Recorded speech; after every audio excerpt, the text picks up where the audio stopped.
욥기 22장 1절에서 30절 말씀을 같이 읽도록 하겠습니다. 읽겠습니다. 대만 사람 엘리바스가 대답하여 이르되 사람이 어찌 하나님께 유익하게 하겠느냐? 지혜로운 자도 자기에게 유익할 따름이니라. 내가 의로운들 전능자에게 무슨 기쁨이 있겠으며 내 행위가 온전한들 그에게 무슨 이익이 되겠느냐? 하나님이 너를 책망하시며 너를 신문하심이 너의 경건함 때문이냐? 내 악이 크지 아니하냐? 내 죄악이 끝이 없느니라. 까닭 없이 형제를 볼모로 잡으며 헐벗은 자의 얼복을 벗기며 목마른 자에게 물을 마시게 하지 아니하며 줄인 자에게 음식을 주지 아니하였구나. 권세 있는 자는 토지를 얻고 존귀한 자는 거기에 사는구나. 너는 과부를 빈손으로 돌려보내며 고아의 발을 꺾는구나. 그러므로 올무들이 너를 둘러 잇고 두려움이 갑자기 너를 엄습하며 어둠이 너로 하여금 보지 못하게 하고 홍수가 너를 덮느니라. 하나님은 높은 하늘에 계시지 아니하냐? 보라, 우두머리 별이 얼마나 높은가? 그러나 내 말은 하나님이 무엇을 하시며 흑암 중에서 어찌 심판하실 수 있으랴? 빽빽한 구름이 그를 가린즉 그가 보지 못하시고 둥근 하늘을 거니실 뿐이라 하는구나. 내가 악인이 밟던 옛적 길을 지키려느냐? 그들은 때가 이르기 전에 끊겨버리고 그들의 터는 강물로 말미암아 함몰되었느니라. 그들이 하나님께 말하기를 우리를 떠나소서 하며 또 말하기를 전능자가 우리를 위하여 무엇을 하실 수 있으랴 하였으나 하나님이 좋은 것으로 그들의 집에 채우셨느니라. 악인의 계획은 나에게서 머니라. 의인은 보고 기뻐하고 죄 없는 자는 그들을 비웃기를 우리의 원수가 망하였고 그들의 남은 것을 불이 삼켰느니라 하리라. 너는 하나님과 화목하고 평안하라. 그리하면 복이 내게 임하리라.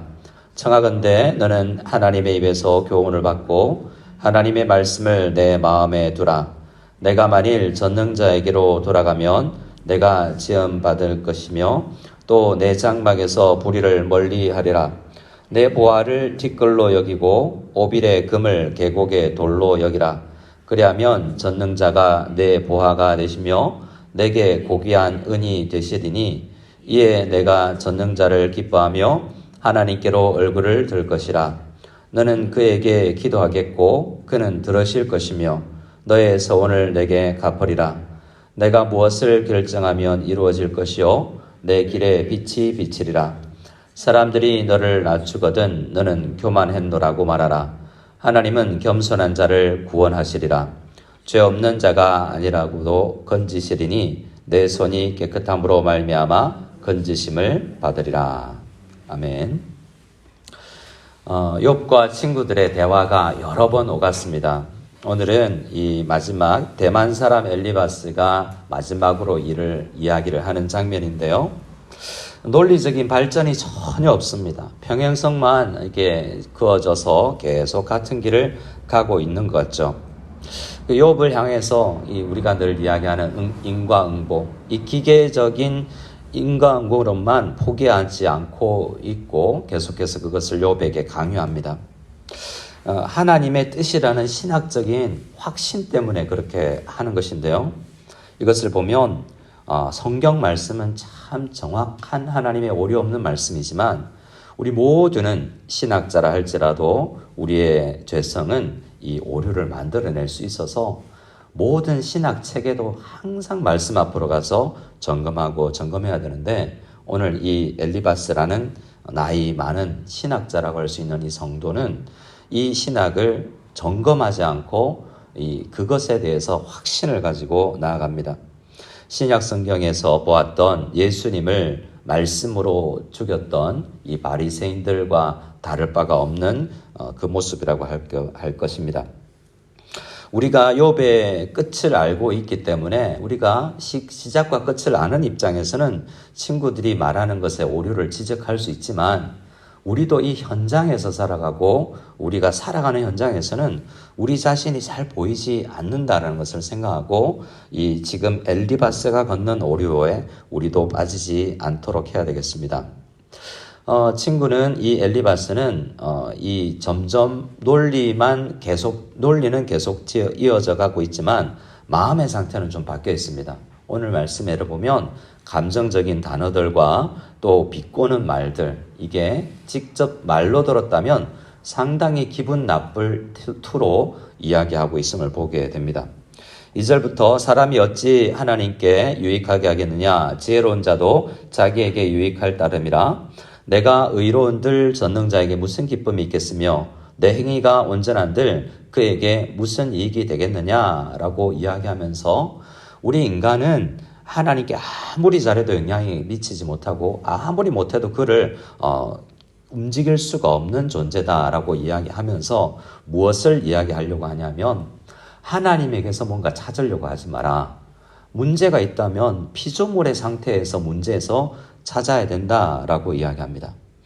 하나님께 고난의 문제를 발견할 수 없기 때문에 결국 엘리바스는 욥 네가 문제다라는 이 자세를 계속하고 있는 것이죠. 너는 지금까지 너 속에는 이 벌을 받고 있고 고난의 문제를 내 속에서는 도저히 찾을 수가 없다라고 말하지만 그러면 안 된다라고 말합니다. 4절에 그러면 너의 그 논리라면 4절 마지막에 네가 이 고난받고 신문받는 것 하나님이 신문하심이 너의 경건함 때문이냐? 이럴 수 없다라고 이야기합니다.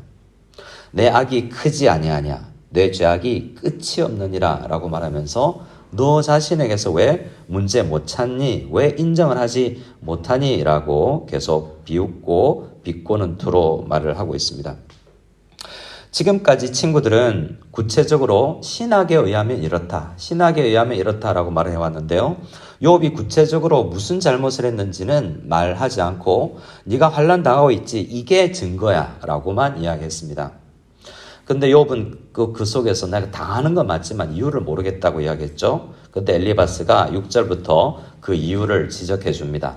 근데 이걸 우리가 읽으면 알겠지만 본 적은 없어요. 여전히 내 신학 논리에 의하면 너 고난받고 있지.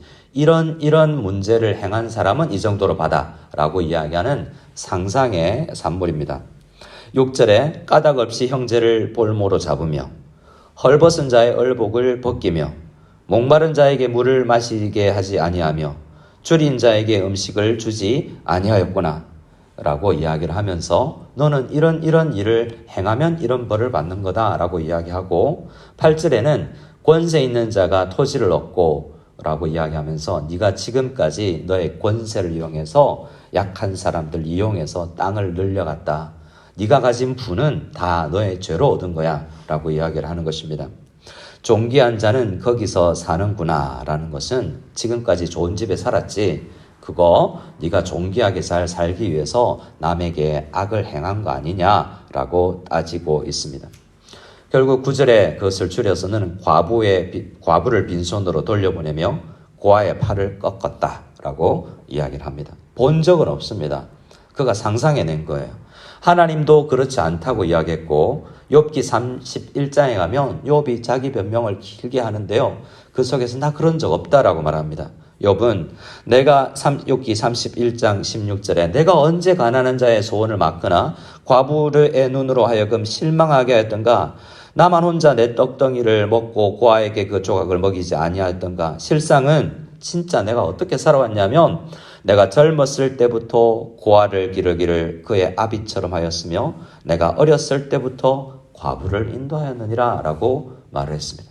나 그런 적 없다라는 거죠. 우리가 속된 말로 미치고 환장하고 발작 뛰겠다 뭐 이런 말 하지 않습니까? 그런 적 없는데 너의 그 상황, 고난을 보면 분명히 이 정도는 범죄했을 거야 라고 이야기를 하니 답답할 노릇입니다. 그래서 사람은 이 어떤 감정에 휘말리면 자기가 맞다라는 것을 이야기하기 위해서 없는 것도 사실인 것처럼 만들어내기도 합니다. 처음에는 고소고발할 때 한 페이지밖에 되지 않던 것이 시간이 지날수록 점점 나에게 이랬지라고 양이 늘어가게 되는 것이 상상의 나를 지키기 위해서 우리가 만들어내는 그러한 존재다라는 것입니다. 사탄이 그런 역할을 많이 우리에게 부추깁니다. 우리도 그럴 수 있다라고 생각을 하며 우리가 자신을 돌아보아야 되겠습니다. 10절 이하는 그래서 올무들이 너에게 왔고 내적으로는 마음에 두려움이 온 거야. 그래서 그 외적인 어려움과 내적인 어려움이 11절에 너로 하여금 지금 보지 못하게 만다. 너 지금 보지 못하고 지금 지각을 잃어버렸다라고 따지고 있습니다.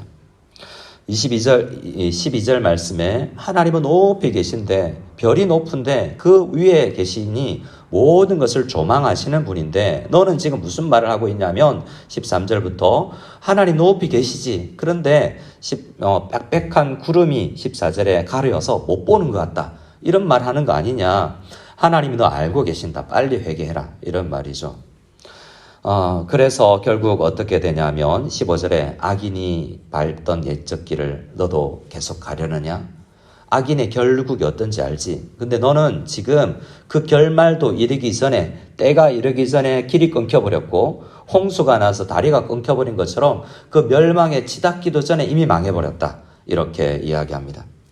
그 17절에 그런 악한 사람들은 하나님 떠나소서 말하기를 젖는 자가 우리에게 무엇을 할 수 있냐라고 말했는데 지금 그런 악인의 상황에 너는 몰려있다라고 이야기하면서 18절 마지막에 한마디를 던집니다. 하나님이 좋은 것으로 그들의 집을 채우셨느니라. 악인도 잠시는 네가 지금까지 그랬던 것처럼 좋게 살 수 있다. 그런데 너 망하고 있지 않냐. 근데 나는 악인의 계획은 나한테는 뭐른 말이냐면 난 너와 달라라는 거죠. 지금 욥은 나는 악인과 다르다라고 이야기했는데 나는 너와 다르다라고 이야기하면서 네가 악인이다 이렇게 쏘아 붙이고 있는 것입니다. 19절에 많은 의인을 보고 의인은 보고 기뻐하고 죄 없는 자는 그들을 비웃는데 이거 세상 모든 사람이 너를 비웃고 떠나고 친구 없다 그랬지. 달게 받아들여라 라고 말합니다. 계속 더 쏘아 붙이듯이 욥을 죄인이라고 말하고 있죠. 그리고는 21절부터 점잖게 회개하라. 30절까지 마지막은 그러니 회개해야 되지 않겠니? 라고 거짓말로 그를 죄인으로 만들어 놓고 점잖게 지금 회개하면 살려준다라는 말을 합니다. 여러분 옳은 말로 때리면 정말 아픈 거예요. 우리가 진실만을 모아놓고 때리면 아픈 거예요. 우리 누구도 이렇게 말합니다. 너 아들한테 묻습니다. 너희 아빠 너 때려봤니? 아빠한테 맞아봤어요. 너 아빠가 너 잠시 너 야단 쳐봤니? 예, 야단 맞아봤어요. 너희 아빠 나쁘네 라고 나쁜 것만을 그렇게 했죠. 하지만 그렇게 한 이유가 있는데 그것 말고 폭력과 언행과를 한 가지만 진짜 한 거지만 그것만 놓아놓고 한 사람만 보면 그 사람은 악인이 됩니다. 그래서 우리는 똑같은 사람을 악인으로 보기도 하고 선인으로 보기도 하는 거예요. 사탄이 하는 것이 그렇습니다. 성경 말씀 그대로 인용해서 뛰어내려봐. 높은 곳에서 뛰어내려봐 라고 말하지만 시편 91편의 그 말씀은 하나님께서 우리를 보호하시니 신뢰하라는 것이지 시험해보라는 게 아니거든요. 똑같은 진리의 말씀도 우리가 우리의 마음대로 사용할 수 있는 존재들이다라는 것을 우리는 알아야 합니다. 24절에 내 보화를 티끌로 여기고 오빌의 금을 계곡의 돌로 여기라라고 이야기하는데요. 너 재물 때문에 하나님 이용해왔지. 금은 보화를 위해서 하나님을 이용해왔지. 회개해라. 뭘 하냐면 25절 26절에 그리고 전능자가 너의 보화가 되게 하라 라고 말하잖아요. 얼마나 맞는 말입니까? 근데 이걸 자기에게 적용시켜야 됩니다. 내게 있는 신학도 지금 버리고 성도, 고난당하고 있는 성도가 왜 어떤 섭리로 당하고 있는지 모르니 우리가 해야 될 것은 얼마나 힘드십니까? 힘내십시오 라고 말하는 것이 성경에서 이야기하는 위로이지 이렇게 하는 것이 아니라는 것을 우리는 알고 있지 않습니까? 우리는 그러나 이 엘리바스의 말에서 진리의 한 부분을 묵상할 수도 있어야 되겠습니다. 내 보화를 티끌로 여기고 오빌의 금을 계곡의 돌로 여기며 우리 하나님을 전능자를 내 보화가 되게 하며 고귀한 은이 되게 하고 하나님의 말씀을 우리 속에 깊이 묵상하면서 항상 타인을 하나님의 말씀에 잣대에 갖다 대는 것이 아니라 내가 어떤 존재인지를 늘 점검하는 그러한 성도가 되어야 되겠습니다. 욥에게 하듯이 내 자신에게 너 말씀에 바로 서 있냐? 늘 점검하고 나의 옳음을 증명하기 위해서 성경을 사용하는 것이 아니라 성경이 옳음을 나의 삶을 비춰보며 확인해 나가는 우리 모두가 될 수 있기를 이렇게 기도하고 고난당한 자를 위해서 한없이 한없이 위로하고 또 손 내밀 수 있는 우리가 다 될 수 있기를 소원합니다.